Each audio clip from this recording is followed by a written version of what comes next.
Good evening, esteemed speaker, sir of today, Harsh A. Poddar, Principal Ma'am, Sister Ananda Amrit Mahal, Program Officer Dr. Vaishali Bachande, and everyone else who are with us today. Before we begin, I'd like to request everyone to keep their audios muted and videos switched on if they are comfortable. All volunteers are requested to mention their name, their college name, and if they're NSS volunteer in the chat box. When the session is going, please be kind enough to not interrupt the speaker. Put down your questions in the Zoom chat and they'll be noted down by the executives and addressed later to maintain the flow of the session. The feedback link will be sent by the end of the session. Please fill it up, otherwise you won't be eligible to get the e-certificate. And only those volunteers who have stayed till the end of the session will be able to get their credit. Thank you for your cooperation. This is Tanim Mazumdar, a senior executive of the NSS unit of Sapphire College. I would like to take this opportunity to welcome you all to this webinar, Youth, the Power of a Nation. We have here with us today Sir Harsh A. Poddar, who is a very noteworthy IPS officer and someone to take lots of inspiration from. Allow me to introduce him. Harsh A. Poddar is an IPS officer who wishes to change the perception of citizens towards the police. He works on initiatives which empower the youth, thereby channelizing their energy in a positive direction. The Maharashtra Police Youth Parliament project, introduced by him, led to the formation of an army of 42,000 inspired youngsters to fight crime and terrorism. He has also launched an innovative project, URAN, that provides free coaching for entrance exams and career counseling to local students. He has been streamlining the management of rural police stations and getting them ISO certified with infrastructure funds from village panchayats. He is presently posted as the Deputy Commissioner of Police at Nagpur. He was previously posted as Assistant SP of Vijaypur Division in Aurangabad, Assistant SP of Karve Division in Kolhapur, and as the Additional SP of Malegaon. Malegaon is arguably the most sensitive city of Maharashtra in communal terms, with a long and disturbed history of communal riots and bomb blasts. He is the youngest recipient of the 2018 GPAS Award for Exceptional Contribution to Good Governance. He is also the recipient of the SKOCH Order of Merit for Police Services for his de-radicalization initiatives that have been replicated across Maharashtra. The Lokmat Maharashtrian of the Year Administration Category Award in 2019, the award for the Best Officer in the Civil Services Foundation course, and many more. He was also ranked among the top 10 most impactful civil servants of India for the year 2018 by the Better India. He has been a speaker at TEDx Gateway 2018, Asia's biggest TED event, and Harvard India Conference 2019. In June 2018, he led a 3-hour operation in Malegaon where he successfully rescued a family, including a 2-year-old child, from being lynched by a violent crowd of 3,000 people in Malegaon on suspicion of kidnapping. This is the only such rescue in India during the recent incidents of mob lynching. He led a dual campaign against fake news that consisted of awareness based measures as well as criminal prosecution. Malegaon was the first place in the country where criminal action was taken against those who spread fake news. In his short stint in the field, he is the first investigating officer in the state to have successfully charge sheeted a sexual assault case within 24 hours after the Nirbhaya case amendments.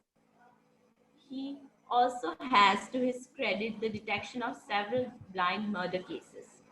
He coordinated the initial operation and supervised the investigation of the recent arms halt case in Nasik district, in which over 40 lethal firearms were being smuggled from Uttar Pradesh to Mumbai for organized gangsterism in Mumbai. He headed the special investigation team in the notorious Gutia gang murder in Dhule and successfully arrested all the accused and charge sheeted them under NCOCA. He He has assisted the Maharashtra CID in the investigation of two multi-crore economic scams in which the MPID Act has been invoked. He has also authored a book on the law relating to investment frauds, which has been published by the Maharashtra CID and released by the Honorable DGP of Maharashtra. He is the first Indian to become a Fellow of the World Debate Institute Asia. He has presented several papers at international conferences on law enforcement and dispute resolution in India, including at the United Nations, New York. He is also trained in Hindustani classical music and plays the sitar. He is an enthusiastic horseman, having won various equestrian championships at the national level. Sir, your deeds are very inspiring and we are very glad to have you with us today.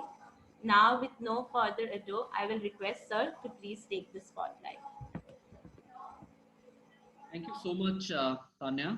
I would like to begin by expressing what a tremendous honor it is for me to be attending this webinar. I wish this could be something that could have been hosted in person at Sophia College. But nonetheless, this is probably second best. I would also like to place on record my gratitude to the principal of Sophia College and to Dr. Vaishali Pachunde for making this possible and for having me over to interact with a whole series of young men and women who are on their way to make India a better and more fruitful community than what we have today. And I hope that today's interaction could be beneficial for both of us. I have been in touch with Dr. Pachunde over the past 2-3 days, discussing what the contours of this talk should look like. And we agreed after much discussion that we could perhaps just divide it into 3 parts. So I was told that many of you, especially because there are those of you who are NSS volunteers and therefore would be familiar with social service, might be interested in the civil services as a career option. So I was requested to speak a little bit about what a career in the services might be like. The second part would be, as I understand, the large majority of people attending this webinar today are women. Also, many of you might want to know about women-related offenses and how you could actually leverage the police and law enforcement agencies. Should you, God forbid, ever be having that requirement, I could speak a little bit about that also. And lastly, about what the youth could do in order to better the law and order and crime situation that we face in the country today. So if that works, the format that we decided was I could speak about each of these 3 parts separately. And then just to keep it more engaging, interactive, and alive for all of you, we'll deal with questions for each of them. Dr. Pachunde, is that fine? Does that work? Yes, sir. Right, perfect. I'll begin by talking a little bit about the civil services. I'm aware that especially since the 2008 recession actually hit India, there has been a far growing interest in the civil services examination among the youth in the premier colleges of India. I myself am a student of law. I'd studied law from National Law School in Calcutta. That is my LLB. And then I went on to do a master's in constitutional law from the University of Oxford. And I was working briefly as a lawyer in London before coming back to join the civil services. I'm just giving you that background because some of you may be keen on applying abroad to universities also. So in case some of you have those questions, you could ask me about that. If some of you want to do law, maybe instead of the civil services, perhaps I could help you with that too. Let me begin by, I'll jump straight to it about what I think is important for a young person who is considering the civil services examination today, if you are keen on the UPSC. Now, I don't need to tell you that this is clearly an examination that is notoriously tough, has an immense amount of competition, but at the same time also launches you on a career that has almost no parallel or similarity in terms of the kind of contribution that you can make. I'll talk first about 2 things that's very important that we encounter. The first thing is, for a young person who approximately at your age, what age is most of the audience over here at? Could someone give me a feel about it? Between 20 to 25, sir. 20 to 25, right? Okay, perfect. So what I think is important for those of you who have decided to give the civil services is that to bear in mind that this is an exam that is extremely competitive. To give you a feel of the kind of numbers involved, approximately 1 million, 10 lakh people write this exam each year. They fill up the form for the civils exam. Of these 10 lakh people, about 12 to 15,000 10 lakh people who have written the prelims, about 12 to 15,000 are selected for the mains, for the main examination. From this 12 to 15,000, about 2,000 to 3,000 people are called for the interview. And finally, about 1,000 to 1,100 people are the ones who are selected for the civil services each year, of which the top 100 to 200 become IS or IPS or foreign service officers. So if you look at the success rate of this examination, it is a staggering 1 out of 10,000. 1 out of 10,000 people who decide to appear for the exams, for this exam, are actually selected. The idea behind telling you this statistic is not to scare you or to draw you away from the civil services examination, not at all. What I'm trying to underscore here is that when you are dealing with an examination with this kind of architecture and this level of competition, it's important for you to be strategic. What happens more often than not is that people who decide to appear for the civil services exam, they devote their lives entirely to this. And many a time, simply because of the kind of numbers involved, not because someone is not studying well or not because one is not working hard enough or whatever those reasons might be, many a time they end up not clearing that exam. In this context, what is important for you to bear in mind is that you must have a plan B. It's important for you when you are deciding to write the civil services examination to always have an idea about what you will decide to do in your life as a vocation or career. If in the rare chance, both of you, all of you come from very privileged educational backgrounds, if in the rare chance that you don't clear this examination, it's important for you to be able to have a backup career. So you should know if you decide, if some people, when they don't clear the exam, they decide to do a master's, or for instance, they decide to do an MPhil, or they go on to other careers with their parents or with a family business, or they might have job openings elsewhere that they have placed on hold, etc. But the important point that you must remember is that there must be a plan B. Why is it important to have a plan B?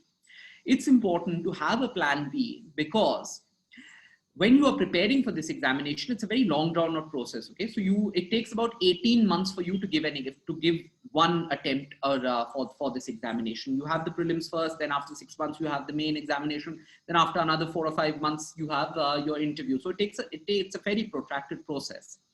It's important for you because a lot of students suffer from a lot of panic while preparing, with the idea that, God forbid, if I don't clear this exam, what in the world is going to happen to me? That has to stop. That panic will go away if you know that it is not the end of the world for you if you don't clear this examination. And this panic often tends to grow. So it's important for you to be strategic while preparing for this examination. That's the first point that I wanted to underscore. The second point that I want to make is, unfortunately, many a times when I'm interacting with students who are keen on appearing for the civil services examination, a lot of them expect that when they are recruited for the civil services, they will be posted somewhere near their place of residence or wherever their families is. This is not an examination for people like that. If you are a person for whom it's important to continue living in the same house, the same family that you were born into, whether you're a boy or a girl or whatever it is, a man or a woman, this is not the exam for you. This is an examination for people who are actually willing to go out there, know, understand and appreciate India, and are willing and able to serve it in any part of the country. I was born and brought up in Calcutta. When I was choosing my states for the civil services, it was important, in fact, for me to not go to a state that I'm from, because I didn't want people prejudging me on the basis of my surname or my caste or my community. I wanted a fresh canvas on which to paint. And that, I think, is the attitude that we expect you to inculcate when you come into the civil services. It's important. There are too many people who sit for this examination with the idea that if I get a job in Delhi, or if I'm posted in Mumbai, or I'm posted in Pune, that's where I want to be.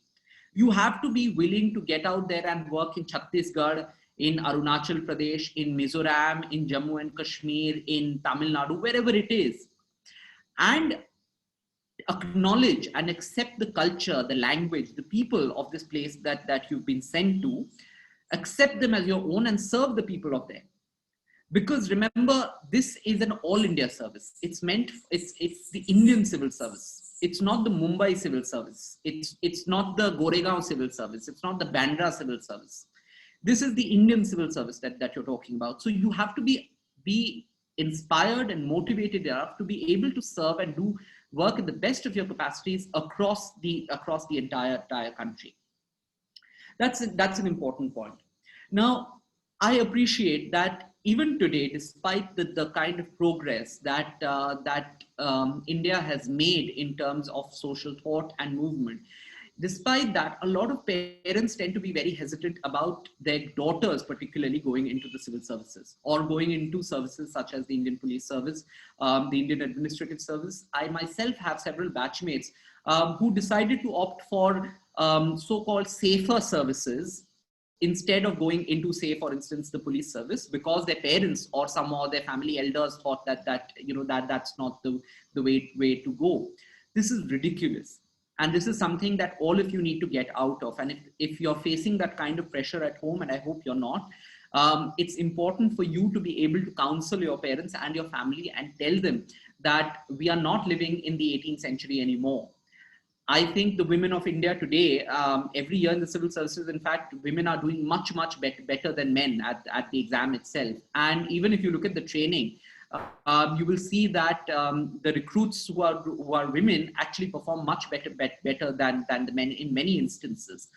There are legendary officers from even the IPS. I mean, Dr. Kiran Bedi, of course, is a shining example. There have been a slew of women who have led the force from the front in the most dire of situations, dealing with terrorism, riots, Naxalism, and dealing with them like true and real heroes. And at that point of time, you don't think of them as men and women. You simply think of them as leaders.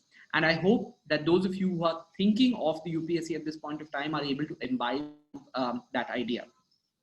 Now, these are the main value systems that I wanted to talk about as far as career in the civil services is concerned. I'll speak a little bit about preparations, and then perhaps we can go into a bit of question and answers and interaction about the civil services. And maybe I'll also talk to you a little bit about the life of a civil servant. With regard to preparation, I'm not going to give you very intricate ideas because I wrote this exam in 2012, and within this period of 8 years, the format of the exam has changed considerably. It's a complete industry, as many of you know. But the important point is that you have to be very regular with your newspapers. I would recommend 2 newspapers, the Hindu and the Indian Express. These 2 newspapers are something that have to become your daily bread and butter. The present format that it has is there is a very large component of general studies, which is supposed to be your understanding of contemporary affairs. And most of this, of course, comes from newspapers. What I would recommend is that you should divide the syllabus into various parts. When you read your newspapers, pick each article that you're reading on the basis of these parts of the syllabus. So for instance, there's a part of the syllabus which is science and technology. So when you read an article about, say, about India's space program, for example, make sure you highlight and make a summary of that article and file it away separately.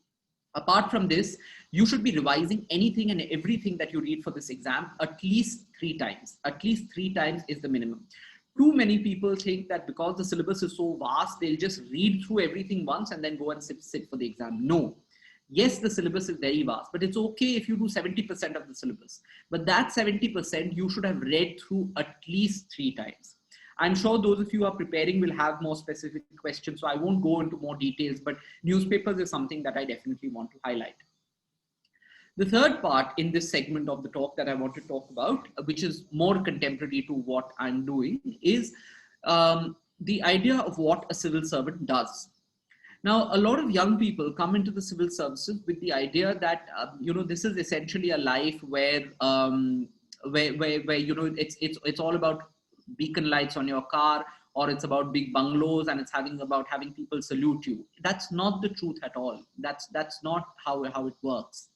And in an India that is rapidly globalizing, more and more of this kind of VIP culture is fast getting moved aside.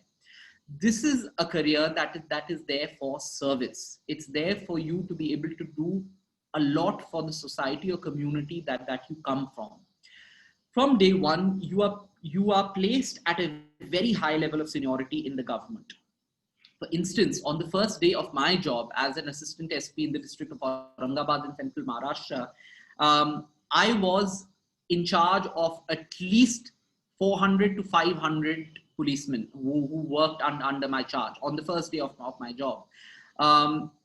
The area that I was in charge of had a population of approximately 3 lakh people on the very first day, and I was responsible for the law and order, the crime investigation, and the traffic management of that entire area. It would take about 2 hours to get from where I was posted to the furthest end of my jurisdiction. So this is a job that from day one pushes you into the deep end, and you have to be ready for that role of leadership.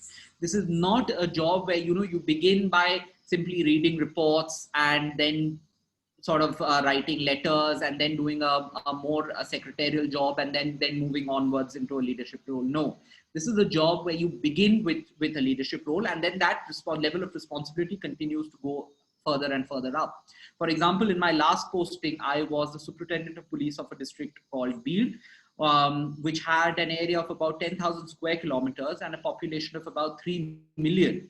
And you are in charge of law and order maintenance of that. This is nothing to get flattered about, but that's the level of responsibility that this job places upon you. So before you become 30, which for most of you would be within the next 6 to 7 years, that's the level of responsibility that you could be shouldering in these jobs. The second thing that's important is, particularly from the IPS and IS standpoint, is a lot of our perspectives about these jobs have been influenced by Bollywood.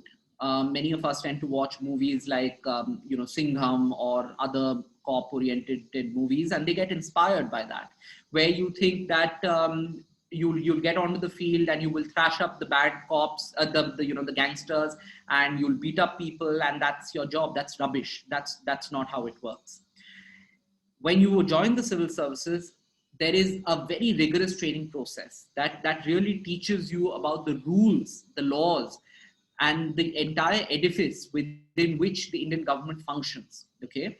And you have to be well acquainted with them. And then you have to take decisions that are informed with this level of knowledge.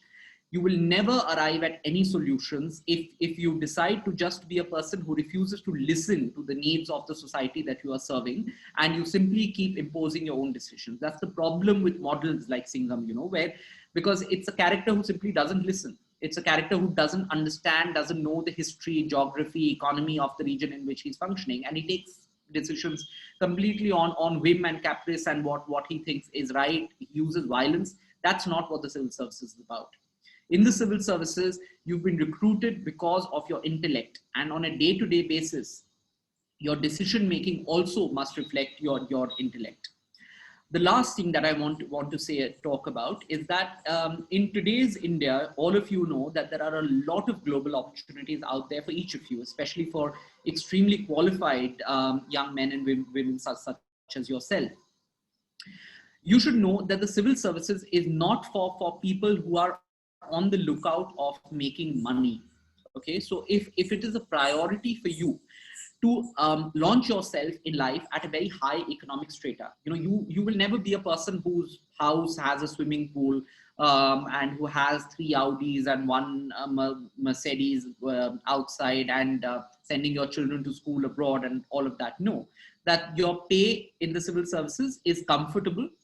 You will be able to fund your family very well and keep them comfortable, but it is not for those who are looking for super luxuries in their life. If that's a priority for you, you're much better placed out looking for a private job or looking for something in the private sector.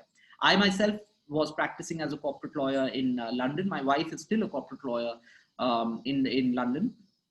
But it was more important for me to be able to actually make a social contribution rather than actually looking at my bank balance.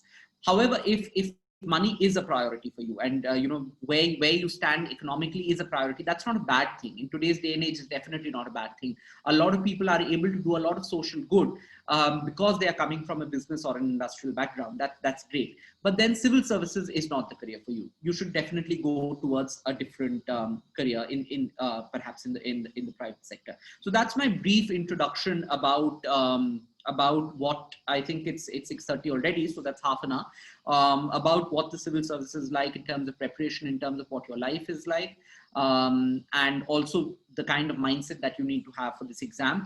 Perhaps we could make this more interactive and get some more questions, and then I can answer that and pitch it better depending on what you want to understand. Thank you, sir, for sharing your.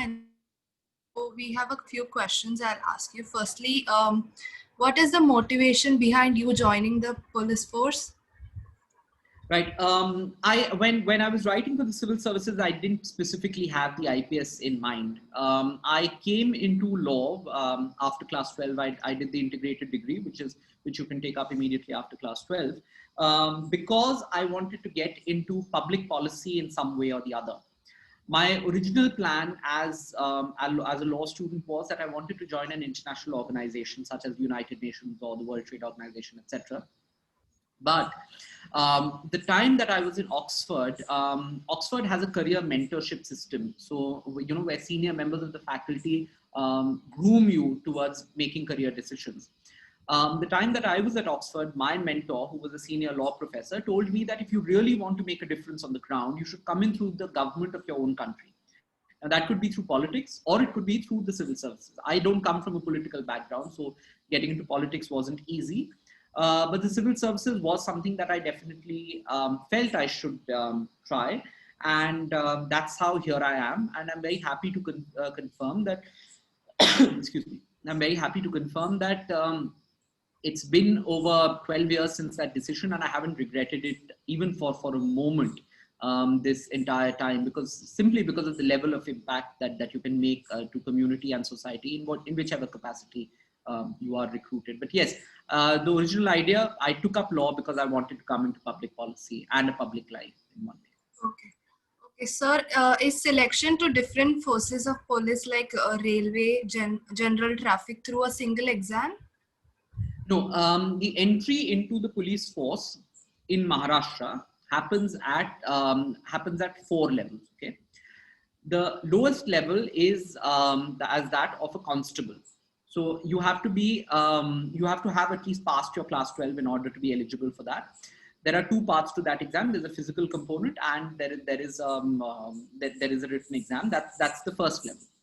The second level is as an officer, where you're recruited as a sub-inspector. This is conducted by the State Public Services Commission. That's the second level. You get recruited as a sub-inspector, and then you gradually rise in the ranks, and you will typically retire at the rank of a DYSP, a deputy SP. The third level of recruitment is a deputy SP that is conducted by the Maharashtra Public Services Commission again. This is the highest level exam that is conducted within the state of Maharashtra. So for this exam, you are recruited as you begin your career as a deputy SP, and you will typically retire at the rank of an Inspector General of Police, an IG of police. Some people even get promoted to the rank of Additional Director General of Police.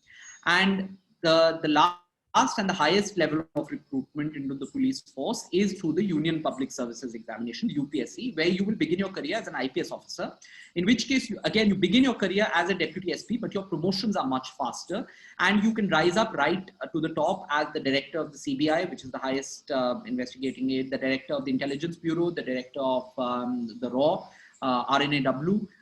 You could also become the Director General of Police of the state. That's the highest level of recruitment, and you rise up right to the top of the post. The Commissioner of Police of Mumbai, for instance, is a DG rank officer. So those are the 4 ranks at which, or the 4 examinations through which you can join the police. Okay.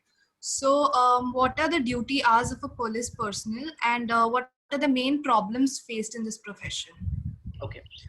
Um, the duty hours of a police personnel is 12 hours a day. It's probably the highest as compared to any other profession.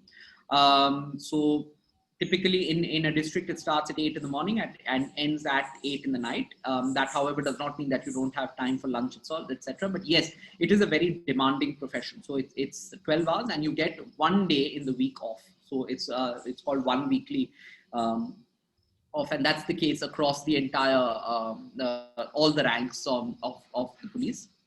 In terms of problems of the force, see, the police is possibly the one agency of the government that has the maximum public interaction.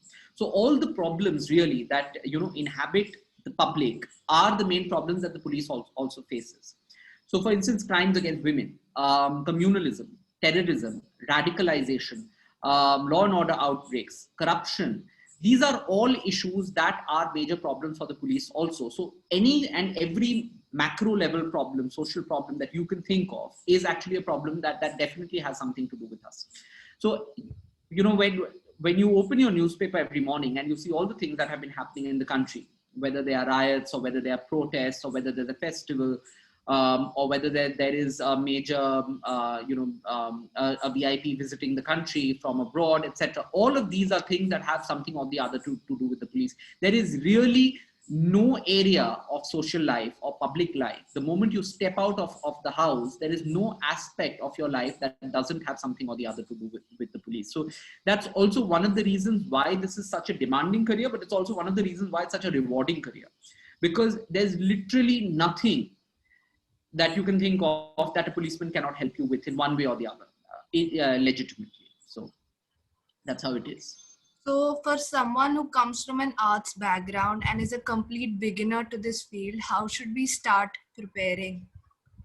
Preparing for which exam? For IPS or like any exam related to this profession. Okay, see, each of the exams has the 4 exams that I mentioned has a very, very different requirement. A lot of people make the mistake of preparing for all 4 at one go or preparing for 2 or 3 at one go. Don't do that. That's like placing your 2 legs on 2 different boats, and then you will get nowhere. Prepare for one of the exams, decide which one you want to do. Like I said, there is the Maharashtra Public Services Commission examination, which is the MPSC examination for recruitment at the DYSP level into the state government. For that, a proficiency in the language of Maharashtra Marathi is very important. You should have been educated in Maharashtra also. You should have been domiciled from Maharashtra. And for the UPSC, you could be from literally anywhere. The minimum requirement is to be a graduate. If you're coming in from a humanities background, many of you are at a considerable advantage, because you already come in with a lot of information and a certain orientation that humanities vests you with, a social orientation, so to speak, that is required for these examinations. What I would recommend is that you should probably begin, of course, the newspapers. The second thing that you should do is that you should have a plan B, have a clear idea of what you're going to do if this exam doesn't work out for you. The third thing that you should do is identify a good coaching institute. It could be in Mumbai, in Pune, or Delhi, wherever it is. It's not necessary for you to enroll, but it's good for you to keep you on track. A lot of people think that, when they enroll to a coaching institute, as long as they do what the coaching institute tells them A to Z, that's more than enough preparation. That's not true. A coaching institute contributes only about 20 to 30% to your preparation. The remaining 70% is all yours. Okay. So the coaching institute, you should use it only to keep you on track, for you to make friends and peers who are able to inspire you enough and keep you competitive enough, for you to know which are the latest books being used for various part of the syllabus, for you to know, for you to do mock tests and practice tests. But that's it. The rest of the preparation has to be your own. You have to sit down with the books at home and study. The fourth thing that's important is take a decision about whether you are best able to prepare at home or whether you are best able to prepare outside home. Some students study very well staying at home, because they might have that home environment. They get less distracted being at home, etc. There are others who find it more difficult studying at home. They find it easier to study outside the house, in which case you could go to another city. Lots of these cities have paying guest people, student culture of, PGs and that sort of thing, and then you prepare from there. So that's a decision that is best taken by you depending upon your abilities and your general temperament. Okay. So there's a question that, one can give an exam only after the age of 21. So should I take classes now, or should I do it after my graduation and spend time for this? Look, don't waste your graduation. Some people come up with this decision where, they start preparing from the first year of their graduation. And in the process, their entire mindset works all through the 3 years or 4 years of graduation, works entirely only for the civil services, and they do nothing else. But colleges these days have so much to offer in terms of internships, in terms of extracurricular activities. College is really where you blossom as a person. Your personality comes forth. If you're going to waste that crucial 3 or 4 years of your life just preparing for the civil services, you are missing that out. You will become a very underdeveloped person. So let your graduation go to its full course. Study hard for what's happening for you in college. Sit for recruitment even. And then after that, perhaps speak to your recruiter to defer your job for a year or two. And then if you could join them later and for you to write the examination. But don't waste your period in college. That's the time where you make the best of friends. That's the time that you get up to the most amount of mischief. You do all sorts of things. You go out, hang out with friends, have a great time. And at the same time, do really well with your studies and with your extracurriculars too. So don't go into that mode where from first year itself, I'm just going to prepare for the civil services and have no life at all. No, don't do that. It's not healthy, and it won't bode well for you later as a person. We've seen, civil servants who are coming from that sort of thing, and you can tell that, they haven't really developed as a person. They don't have the necessary emotional quotient, the necessary IQ, the necessary intellect, the necessary habits of reading, the necessary. Remember that this is a service where, you have to deal with the world as it is. So if you don't know the world at all, you've never lived on your own in a hostel, you've never made friends. How in the world are you going to deal with the law and order scenario? Because you don't have that human to human connect. So it's important for you to, give yourself a graduation, reward yourself with a graduation, do really well at it, then prepare for it. Okay, sir. So we have one last question. Can you explain about the de-radicalization initiative you have started? Yeah, sure. When I joined Maharashtra Cadre, which was in 2015, every year, the National Crime Records Bureau, this is a government agency that tracks the development of crime across the country. They come up with an annual report. And in that, what was alarming was that Maharashtra, funnily, had one of the highest incidences of juvenile crime, that is crimes committed by people who were below the age of 18. This was quite surprising because this is one of the most developed states of the country, right? So you would imagine that, a state that has great opportunities for employment, a state that has great opportunities for education, such as our state, why would you have juvenile crime in a state like that?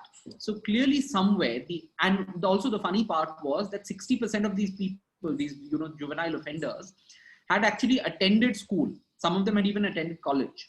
So they had not fallen out of the education system either. Despite that, they were committing crimes. So clearly somewhere the education system was sort of going amiss in being able to draw them out of crime or law and order, terrorism, etc.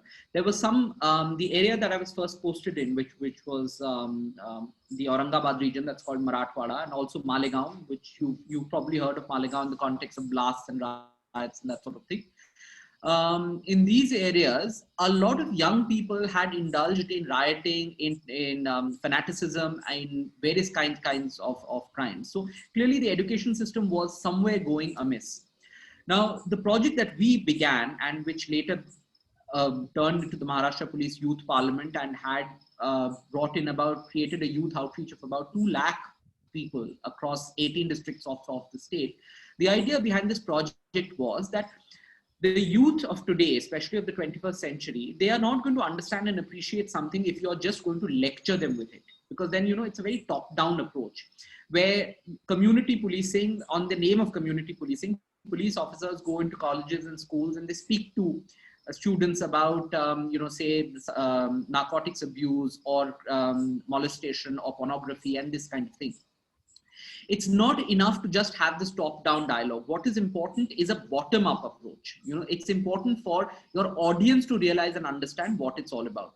So the way we went about this was that instead of police officers going and telling, making people aware, so to speak, about these problems of, say, left-wing extremism or corruption or terrorism, etc., what was important was we gave them these issues. We gave the students these issues and we put it in a competitive format. We told them you form teams of about 5 people and we will give you a topic. The topic could be something like, say, terrorism or Naxalism or, crimes against women or eve teasing, this kind of issue. You tell us how it can be solved. You tell us, place yourself in the chair of a police officer and tell me what you can do to solve it. This led them to actually research about the issue themselves, and they came up with all sorts of ideas. I'll give you an example. One of the teams had an issue called domestic violence. So had an issue for domestic. You can probably do this in your own college. Lots of, after we did it from the police, we had lots of colleges doing it themselves. One of these teams had a topic, domestic violence, and we asked these kids, how do you think you would deal with it? And these were class 8 kids, not grown-ups like you people, class 8 kids. They said for domestic violence, what we are going to do is we'll start a Bell Bajao campaign, which is in our neighborhood. If we hear someone beating up his wife or his daughter or, his mother or, his father or whatever it is, we as children will go and ring the bell in the house every time that we hear these cries of domestic violence taking place. That's going to serve 2 purposes. One, it breaks the sequence of events. That person in the process or heat of moment of beating the person up, it breaks that because he has to go and answer the bell. The second is naming and shaming of that person. That person should know that his entire neighborhood is aware that he is indulging in something as heinous and disgusting as this. This was such a simple idea coming from, class 7, 8 kids who would probably never have thought of domestic violence in any way. And what was important was that these children, when coming up with these ideas, they were discussing it within their own families. In the process, they were debating it with their aunts, their mothers, their fathers, their uncles, their brothers, etc. So every child was becoming like a hub of awareness. Another team which was dealing with, say, eve teasing, so we told them, how will you come up with solutions for this? What they said is that they would create intelligence squads of beggars. They said that it's not possible for a police officer to be on every street of the city, right? It's not possible because you simply don't have those many policemen. So he said, but you do have beggars everywhere. So he said, what we'll do is that we'll recruit beggars, we'll give them 10 rupees a day, and we'll tell them कि आप बताइए कि कहीं पे भी जहाँ पे आप देख रहे हैं कि लड़कियों पे सीटी बजाया जा रहा है और this kind of eve teasing is taking place, you report it to the police. So they become your intelligence mechanism. And this was a solution that was coming from a first-year student, who would never have thought about it along these lines. This was something that we actually even implemented in Aurangabad. So that was how this project worked, where we tried to put the youth in the leadership seat. We told them that you presume that if you are the Prime Minister of this country, if you are the Commissioner of Police of your city, what are you going to do to solve it? And they came up with all sorts of amazing ideas. So that it was a wonderful project, and unfortunately because of COVID we had to stop it for now. But perhaps you guys could take it up in your own college. Thanks a lot, sir. So now we are done with the questions for the first session. You can start with the next, please. Right. So for the second one, what I thought that we'd be speaking about is that given, is it just the majority of members of this webinar who are women, or are there men also in this? There are men also, but majority is women. Is women, okay, right. Now, before this, perhaps I would like to hear from you. Let's do the Q&A a little before the actual thing. What are the kind of hesitation, because this is something to deal with you. What is the kind of hesitation that you have, in dealing with the police, and what kind of problems would you face where you think a police officer could actually help you with, and then perhaps I can talk about that. If we don't have questions yet, perhaps the moderators could talk a little bit about that.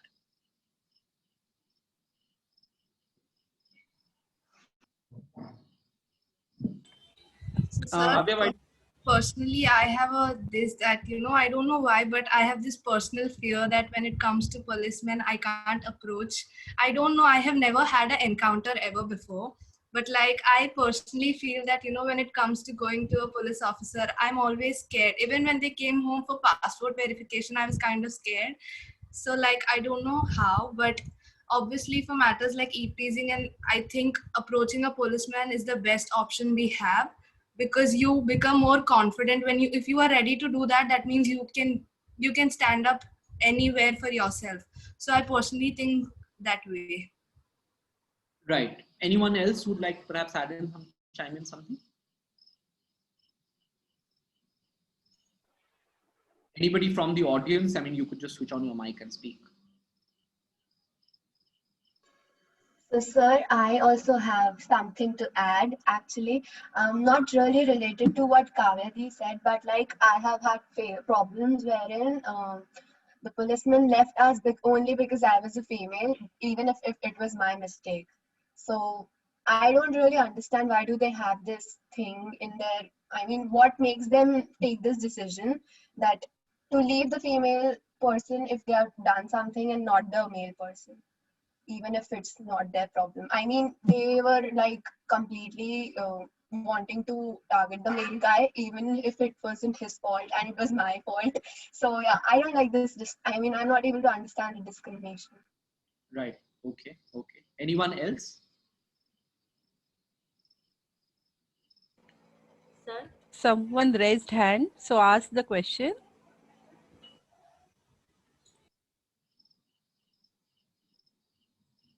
You could just switch on your mic and speak.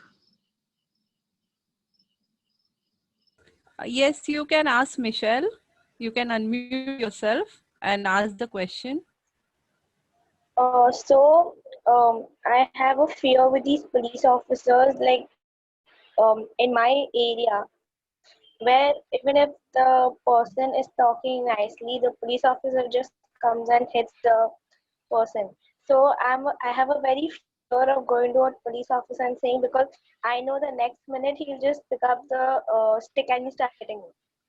So I think 50% of the whole population of the world thinks that even if you talk to a police officer, first thing is he'll either abuse you or either he'll pick up a stick and hit you.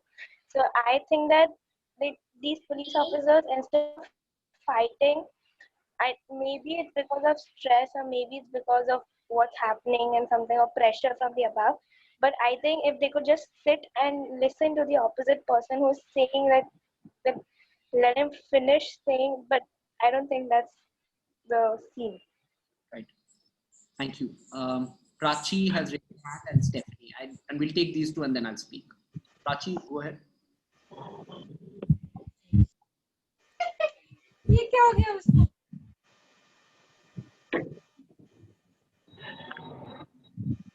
Prachi, you have any question? Sir, is it fine if I may speak? Okay, go ahead. Go ahead. Is that Akshay? Yes, sir. Akshay, I presume you're a lawyer, right? If you're from GLC? Yes, I am in second year student. Go ahead. Sir, is it fine if I may speak in Hindi? Yeah, बिल्कुल. तो sir police के बारे में बचपन से बॉलीवुड का काफी impact रहा है और मेरे घर वाले भी बोलते थे कि जैसे अगर तुमने ये नहीं किया वो नहीं किया तो पुलिस आके पकड़ के लेके जाएगी। तो एक ही काम है पुलिस का, बस पकड़ के लेके जाना और मारना। ऐसा बचपन से हमारे माइंड पे इम्पोज किया जाता है। तो इसकी वजह से तो फर्स्ट इंटरेक्शन मेरा, मैं जब कॉलेज में था तो एक बढ़िया इनिशिएटिव लिया था पुलिस ने। तो पुलिस मित्र करके एक प्रोग्राम चलाते हैं वो, जब गणेश फेस्टिवल होता है या फिर बड़े फेस्टिवल्स होते हैं तो कॉलेज के स्टूडेंट्स को वो एक टी शर्ट देके उनको बस ये कराते हैं कि अगर कहीं कुछ गलत आपको लग रहा होगा कि यहाँ कुछ दंगे वगैरह या फिर कुछ प्रॉब्लम आ सकती है, तो हमें बस रिपोर्ट करना है आपको आके। तो उसी वक्त मेरा पुलिस से इनकाउंटर हुआ था पहली बार, तो मुझे तो कोई इशू नहीं लगा था, लेकिन over the period of time मुझे ये समझ में आया कि can go and help, take the help of police officer. Okay. Means अगर रोड पे भी अगर मुझे कोई रास्ता वगैरह नहीं पता, तो मैं ट्रैफिक पुलिस को पूछना वो सबसे सेफेस्ट ऑप्शन है, ऐसा मुझे अभी लगता है। Thank you. Okay, I'll answer. I think Something. the first, sorry, someone, Stephanie, yes, please go ahead. So may I add? I think Stephanie had So some sorry. thanks. Let Stephanie speak. Oh, thank you so much. Can I continue speaking? Yeah, please. Okay, so I personally feel that policemen are very nice and sweet, but then their image portrayed is very harsh. I'm not particularly telling or talking about some policemen, but then it's usually seen that if you don't talk to them in their local language like Hindi or Marathi, they don't treat you right, you know, they treat you like आपको बात करनी है तो ये language में बात करो, नहीं करनी तो रहने दो, and you know they're very harsh. And I personally feel that whatever is shown in those TV cinemas like Crime Patrol and stuff, there are some policemen who aren't that great and they're not working towards the society, which sort of demoralizes the entire concept of security being available for everybody. This is Right. what I feel. Okay. Thank you. Thank you, Stephanie. Okay, the first thing I think that all of you have, a lot of you have flagged up, is with regard to violence. If that could be about, you know, a policeman slapping someone, etc.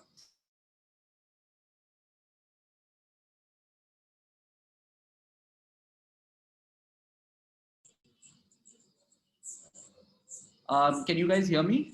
I think I was muted. Yes, sir. Yes, sir. Yes.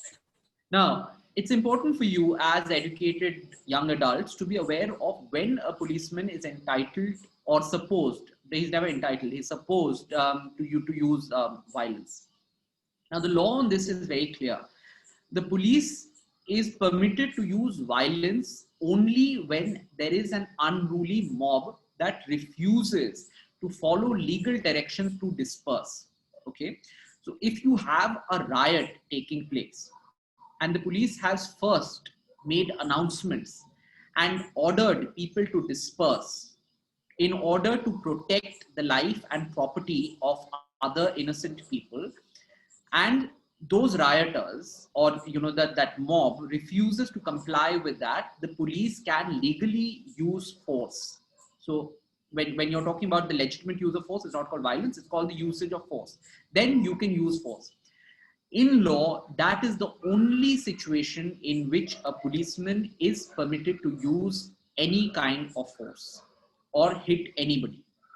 Apart from this, there is no situation in which a policeman can legally lift his hand on you or anybody else that you are aware of.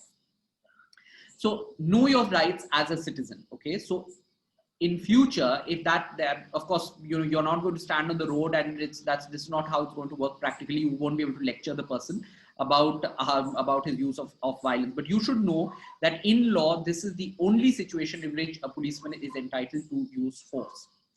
Second thing that I would urge all of you to do is, when you are seeing illegitimate use of force, or a policeman hitting someone or using force on someone when it was simply not required, in today's day and age, the easiest thing for you to do is take a video or at least an audio recording of the situation, so that you have real proof of what has happened. After this, all of you should be aware that the police has a supervisory hierarchical structure. So if a person has used force upon you, you always have the option to approach his seniors with the proof, you know, with the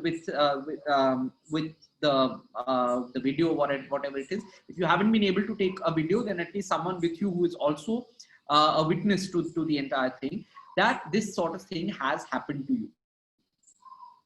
Immediately disciplinary action will be taken against that policeman. It is simply not acceptable for policemen to use force.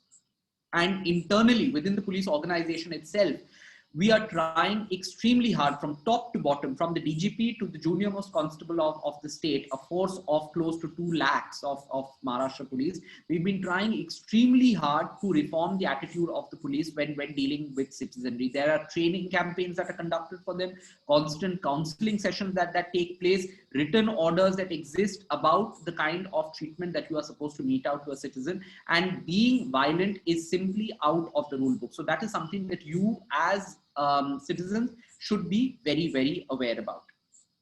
The second thing all of you spoke about, many of you spoke about, is rudeness or abrasiveness on the part of the policemen. Now, abusiveness is something that will attract immediate disciplinary action against the policeman. If he's using abusive language, that is simply not acceptable. That is something. If you have a recording of it, or if you have proof of it, immediately approach the policeman's seniors. Here, I'm consistently telling you seniors, but I haven't told you how to approach seniors. Now, most of you are in Bombay. Is everyone here in Bombay, or are there people from outside Bombay also? There are people from outside Bombay. Okay. Now, those of you, there are 2 types of police organizations in the country. There are commissionerates, which are typically big cities. So Mumbai, Pune, Aurangabad, Nagpur, Nasik, these are cities that have police commissionerates, and you have a police commissioner right at the top of the police organization. Okay. In this case, most of you, when you have an interaction with a policeman on the ground, will have someone from a police station. The person that you should approach is the local assistant commissioner of police or the deputy commissioner of police, the ACP or the DCP. Above the police station is an ACP. Above the ACP is the DCP, the deputy commissioner of police.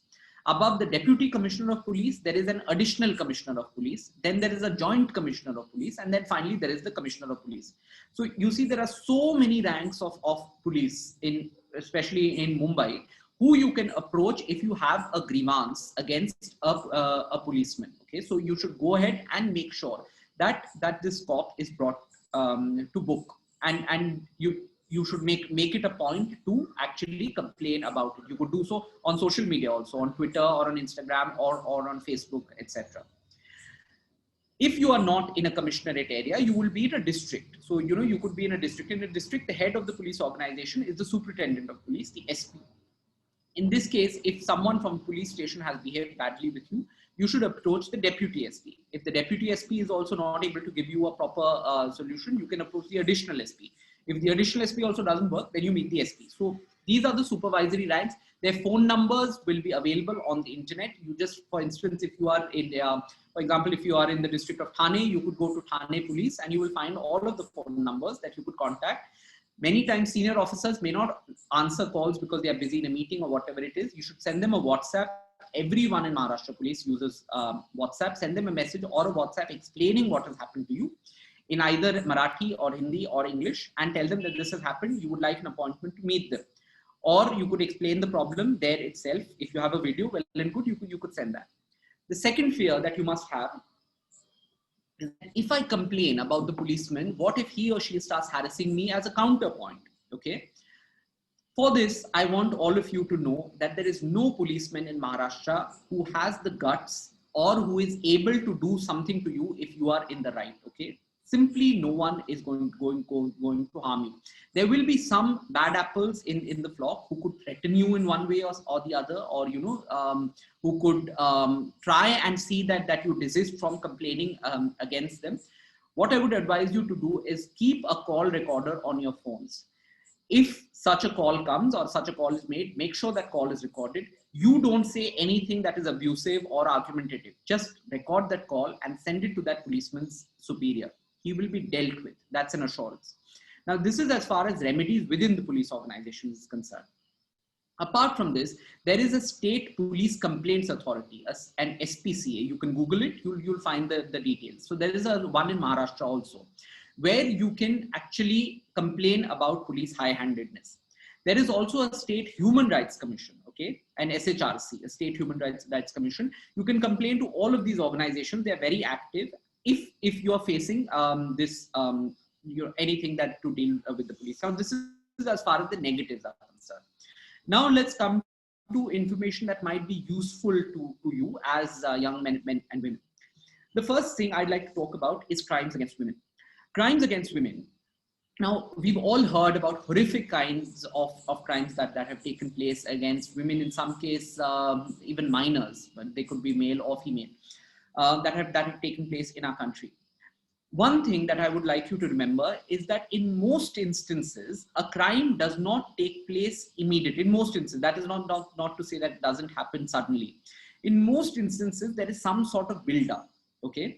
There is some sort of, perhaps it could begin with stalking, it could begin with a relationship that could have gone bad, it could do with blank calls or threat calls.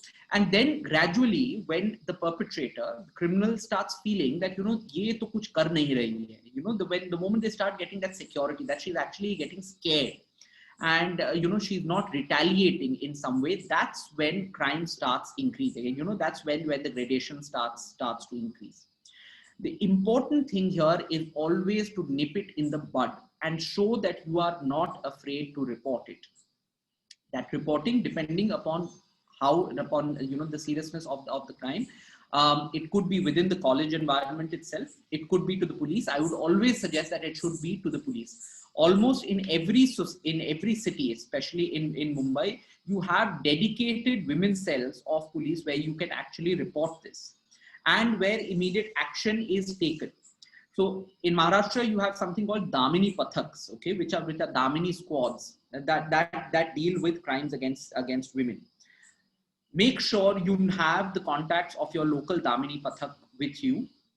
Make sure you have your local police station number with you, and are able to contact them and report it immediately, that such and such thing is happening, I'm getting a message from this number, or I'm getting vulgar photographs from this number, I'm getting blank calls from this number. Report it so that action can be taken on it. The second thing that's important, in some cases, because the police deals with, maybe the police has not responded to your complaint thinking that it is trivial. In that case, please make it a point to report that the fact that action has not been taken on your complaint to the ACP, the Assistant Commissioner of Police. That also doesn't work. Go to the DCP, but don't let it lie.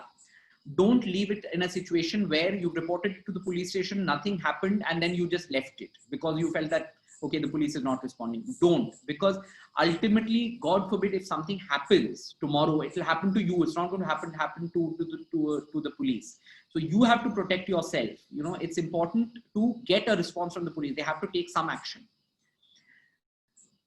An important point here I would also want to underscore, because again, there are many women in this webinar, is that we get a lot of false complaints, where, see, the law in our country is structured in a way that it definitely sides with women, or accepting that crimes against women is a big, but this entire empowering structure of the law is so often weakened by people who lodge false complaints in order to get people into trouble. In some cases, they want their family members in trouble. In some cases, they might want an ex-boyfriend in trouble. In some cases, they might want to take revenge against someone. That's the worst thing that you can do.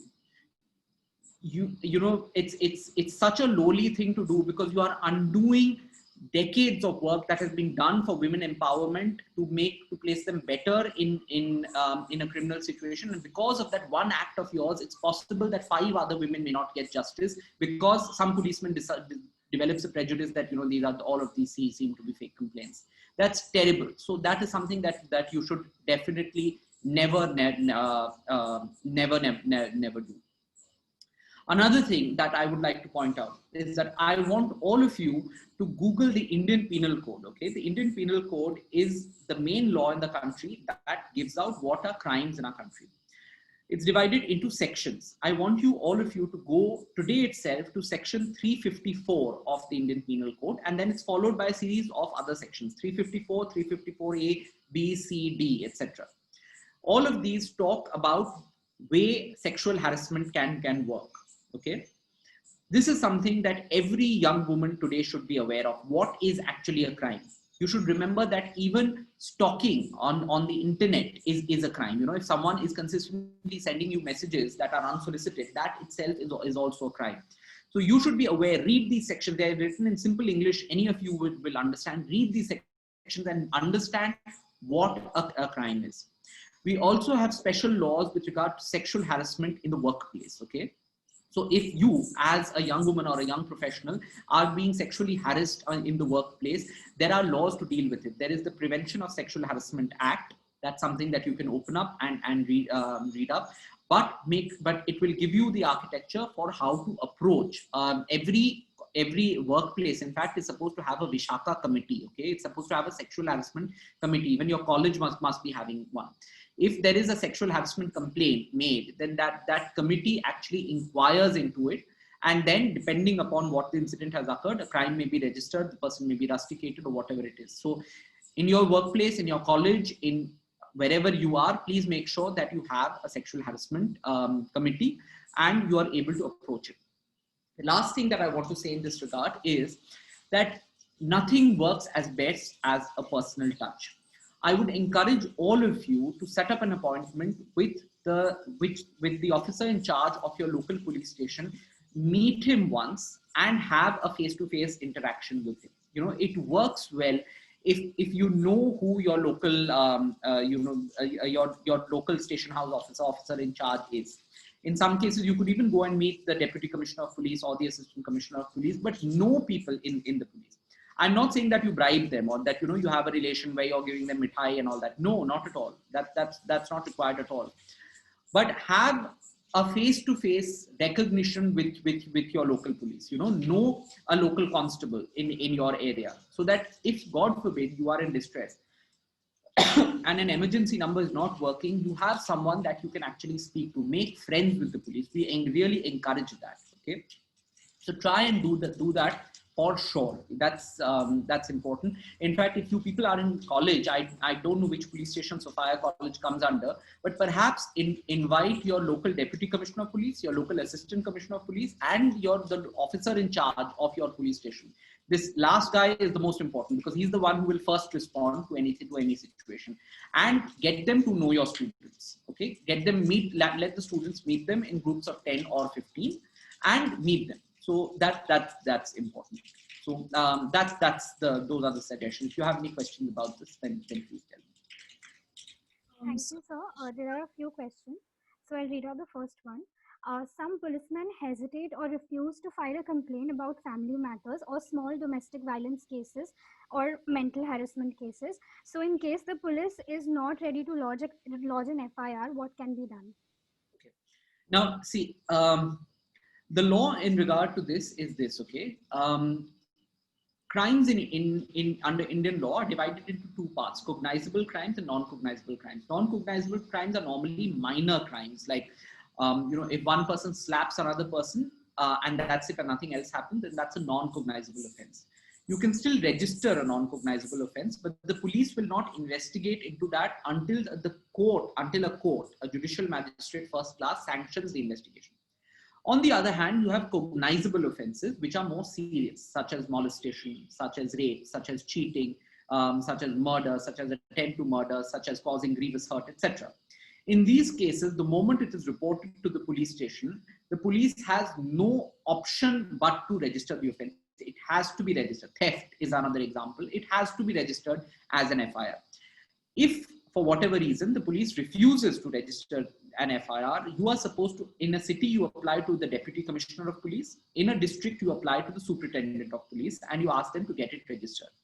If even that does not work, then you file a petition called before a judicial magistrate first class, and he orders the police to register the offense. But typically, if you meet the SP or you speak to him on phone or the DCP on phone, it will get done. It will get registered. But don't leave it unregistered. If the police is not registering it, please approach the superior authorities and get it registered. That's what we are all there for. Too many of us tend to think that, if a senior officer of the police probably has so much work that he can't attend to a small complaint. Don't be in that idea. A senior officer in the police, even as an IPS officer, has no other work but to attend to your complaints. Okay, he has no other work. That's his job.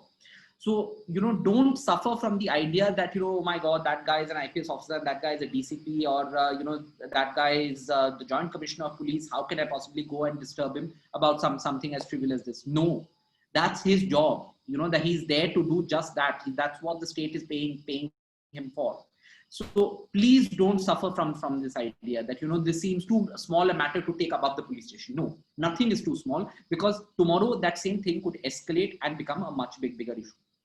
The second thing, you asked about family issues. Now, with regard to family issues, the policy of the state is that the family is an essential part of the society. So instead of escalating that issue up further, if it is a non-serious one, if it's, say something to deal with property, or if the husband and wife are not getting along because of some sort of compatibility issue, the first thing that is done typically is a counseling session, which is also hosted by the police. They try and counsel the husband and wife to get it sorted in one way or the other, if they can sort out the differences.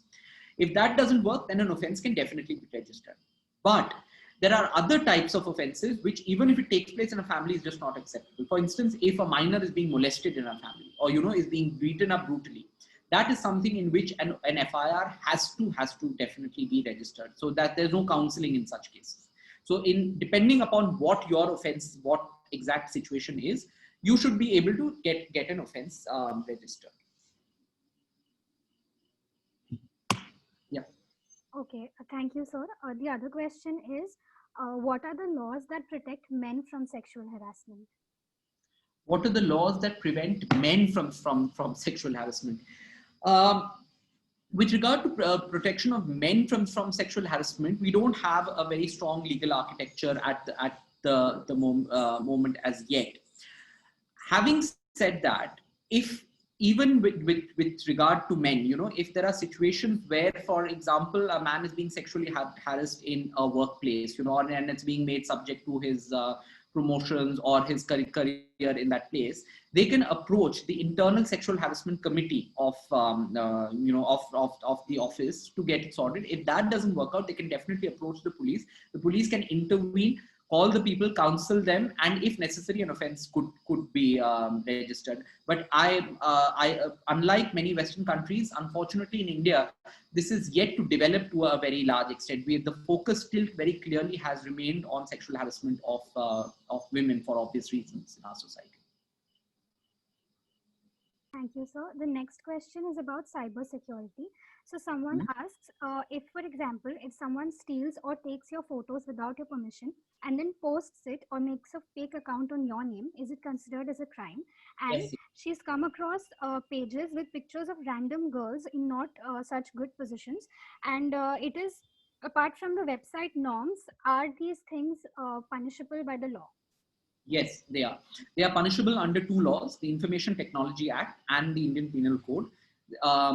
Character impersonation or impersonation is a major offense under the Information Technology Act. You should definitely report to the police forthwith, and they will take action on it, register an FIR, and get the person caught.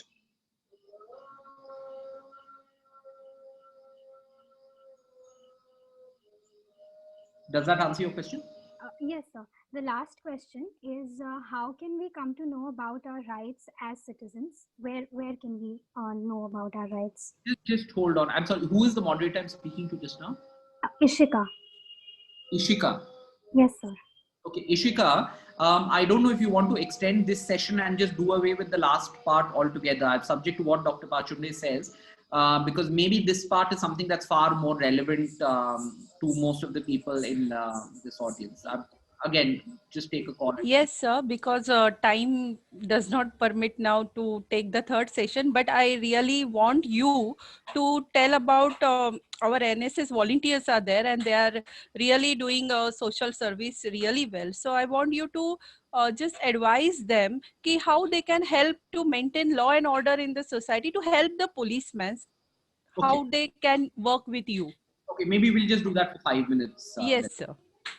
I'm sorry, Ishika, do go on with your question, please. Yes, sir.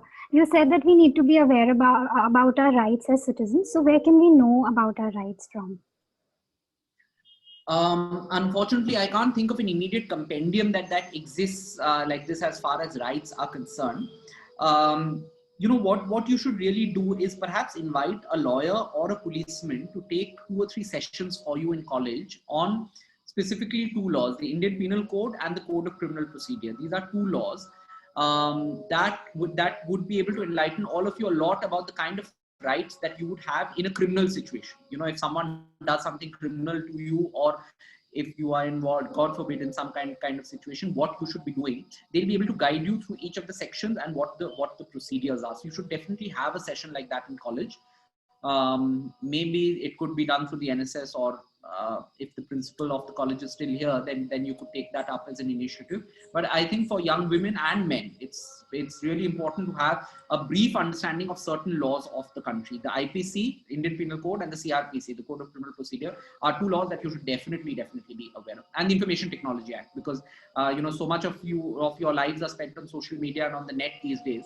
These three laws is something that you should all have an understanding of. So get a lawyer and ask him to explain it to you. A good lawyer, you know, there are these very boring lawyers who will come and just say this is the section and blah, blah, blah, and sort of thing. We don't need that. He's not training you to go and argue in court. Tell him to tell you what you should know as a citizen in a certain situation. Okay, so thank you so much. I think we're done with the questions for this session. Are you sure if there's any crucial session? Because this is the session where I don't want to miss questions. Some people might be really having something that could perhaps become something very bad. If there's really no other question, then I can move on. I'll just check once, sir. You can probably proceed. Okay, Ishika, I have given permission to all that they can unmute themselves and ask the question.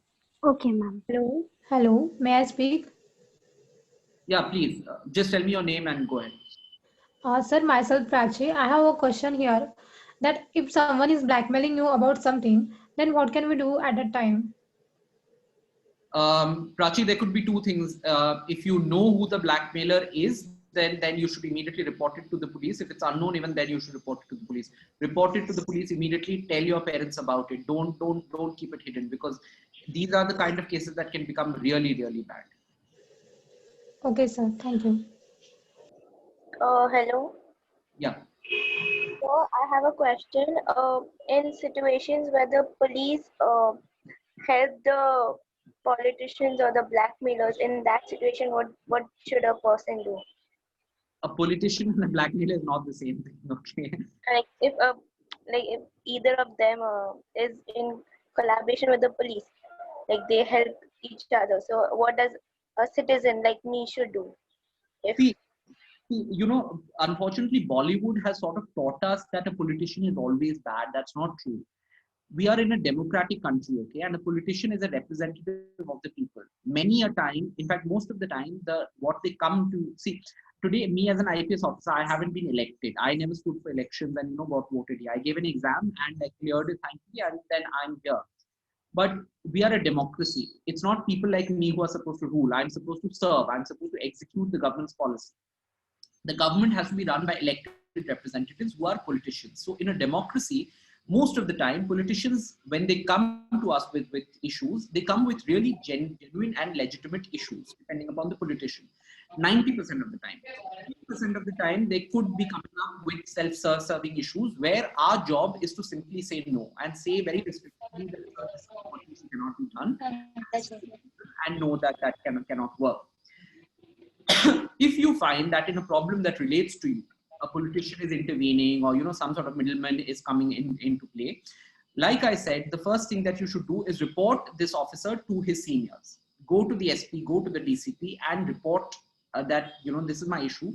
This person is bringing pressure on the officer on this, and this is something that has to be dealt with. The Maharashtra Police is a very, very professional institution. Okay, it tries its level best at every level to ensure that justice has to be given to anyone who applies to it. Does that answer your question?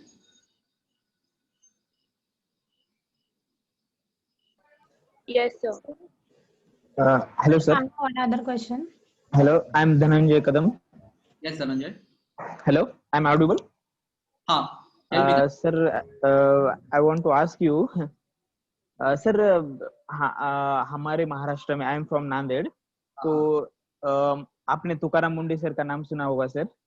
तो police department और politicians, इनके बीच जो भी होता है, मतलब Tukaram Munde sir is best police officer, but many times in year I think 14 times he was मतलब उसको उनकी पोस्ट बदल दी गई हाउ कैन आई, मतलब उनको अगले पोस्ट के लिए भेजा गया है मेनी टाइम्स। भाई मतलब इतने जल्दी मतलब वो इतना अच्छा काम करते हैं लेकिन पॉलिटिशियन के वजह से उनको बदल दिया जाता है। क्या मैं ये पूछ सकता हूँ सर, मतलब पॉलिटिशियन का कुछ तो भी इश्यू होगा ही, मतलब उनको ये एक जगह से दूसरी जगह भेजने के लिए इतना अच्छा काम करते हैं फिर भी क्यों बदलते हैं सर? मतलब we need that type of officers, लेकिन फिर भी वो मतलब इतनी जल्दी उनकी पोस्टिंग की जाती है, व्हाई सर? Can मतलब politicians have that power to? Dhananjay, couple of things. Firstly, Shri Tukaram Munde is not a police officer; he's an IS officer. He does not belong to the uniformed forces. Because he is my senior in the services, it's not right for me to comment on his career trajectory. Lekin I will still talk about aapne jo bola, which is with regard to transfers of bureaucrats. Now, transfers is part and parcel of bureaucratic life. Some of you, if you are appearing for the UPSC, please be ready that this is a career in which you will move from one place to another. The important thing for you to remember is that it's not for you to decide where you have to be posted. The government decides where you have to be posted. So as a bureaucrat, you should not start thinking that if I was posted over there, then I will do a lot of good work. If I'm posted over there, I will do good work. The good thing in this services is that wherever you go, you have a lot of potential to do very, very good work. And a good officer will do excellently anywhere where that he goes. So if a officer is shifted from place A to B, he can do very good work in B also, and he can do very good work if he had stayed back in A also. It's not for us to consistently keep questioning that, because I did this, that's why I was transferred. So bureaucracy should not start becoming egocentric, that I am, such a great person that I should not be transferred. I cannot be transferred or I will be transferred. That's for the government to decide. Our job is to get wherever you are and do your best and do that. So that's the important thing to remember as far as bureaucracy is concerned. Secondly, if you as a citizen are unhappy with whichever officer has been posted in your area, you have the right to approach the government about it. You can approach his seniors, you can write to the chief minister, you can write anywhere about that officer, that you change him and you give me a good there. Then the government will decide who to post there. But it should not become a situation where only this officer should be posted over here, because we as a bureaucracy are supposed to be not there to be elected or to win votes from. We are there to do the work. Any other questions? Sir, yes, there is one question. Yeah. There is a librarian in my village who is going against the rules. There is a what in your place? I'm sorry. Librarian. Okay. Hello. Government librarian, and he is not following his rules. He is going against the rules, like corruption. In government library, there is a rule that readers have not to pay, but he take extra payment from readers. So should I file a complaint against him? It will be considered. Yes, it would be considered, but typically this is something that you should first approach to whichever institute is hosting this library and tell them that this is the smartest thing would be to next time you go to him and he asks for money, keep your phone on, record what he's saying and give it to that institution so that they can, after that there is proper proof that exists against him. I'm sure they will take action. Sure, sir. Thank you. Yeah. We'll take the last question and then I'll just go on to. Sir, I have one question. Can I ask? Yes, please. Just tell me your name, please. Sir, my name is Nandini Tiwari.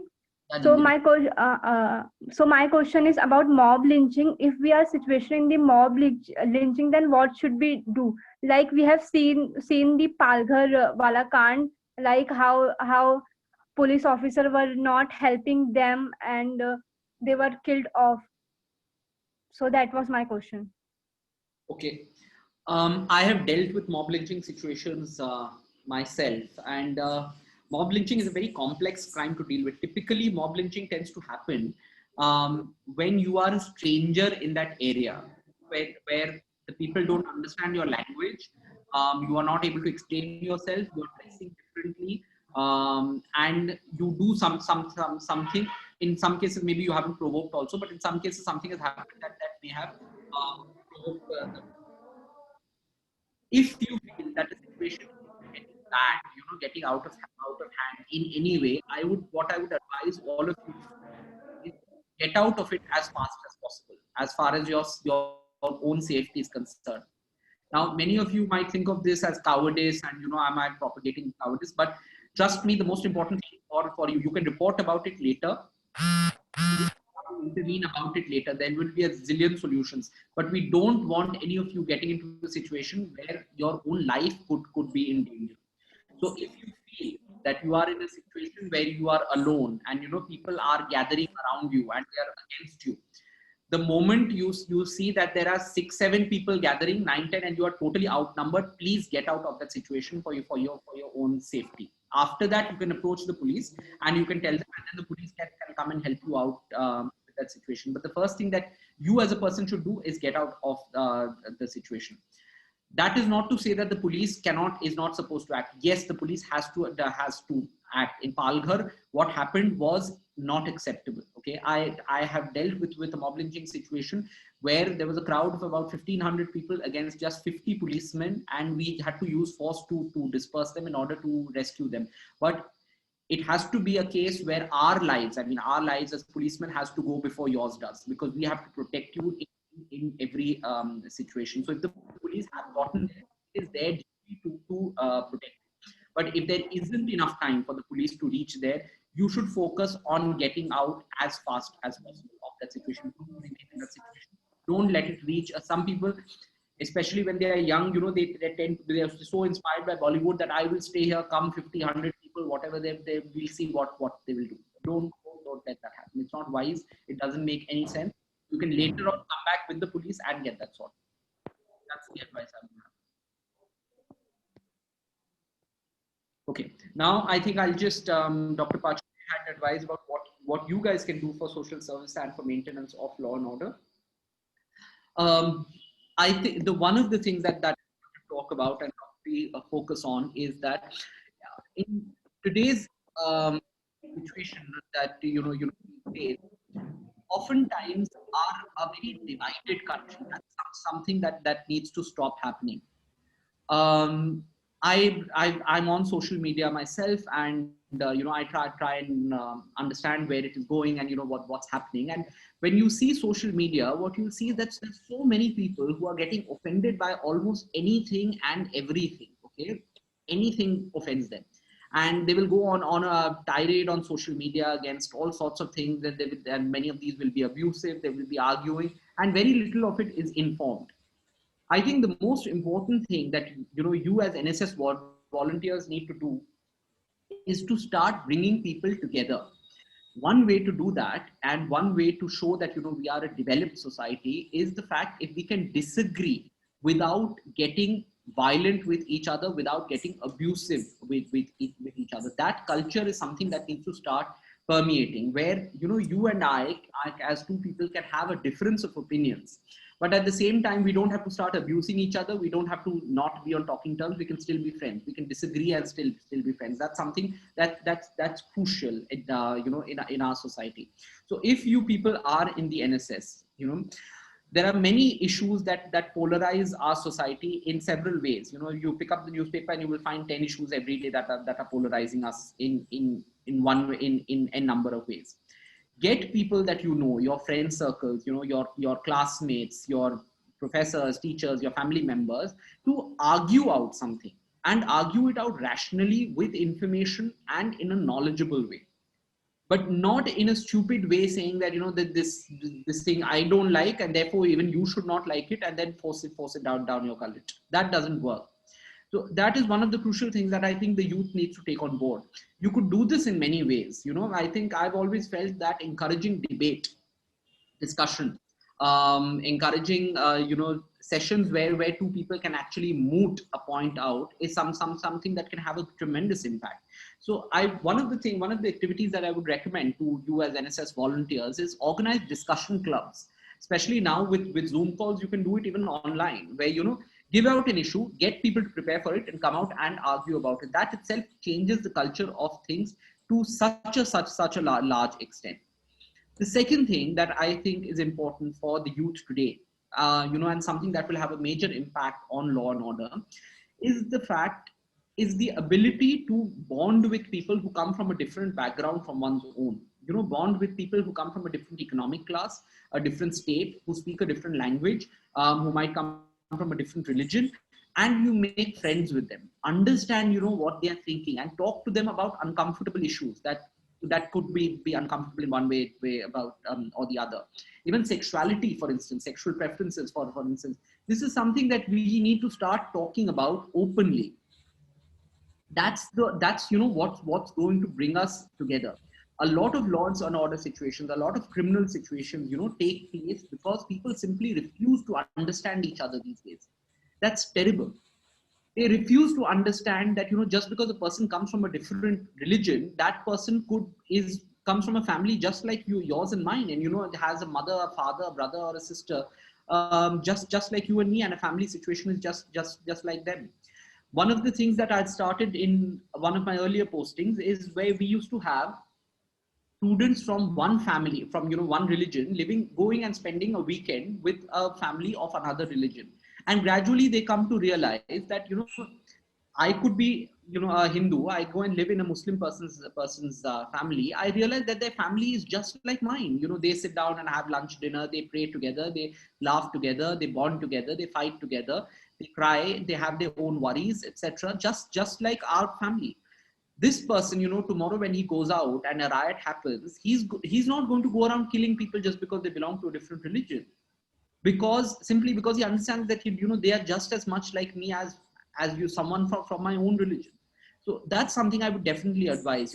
Start making friends from people who seem different from your own. They are not from your social class, they're not from your economic class, they're not from your same college or school, they don't maybe speak the same language, but start bonding with them on that.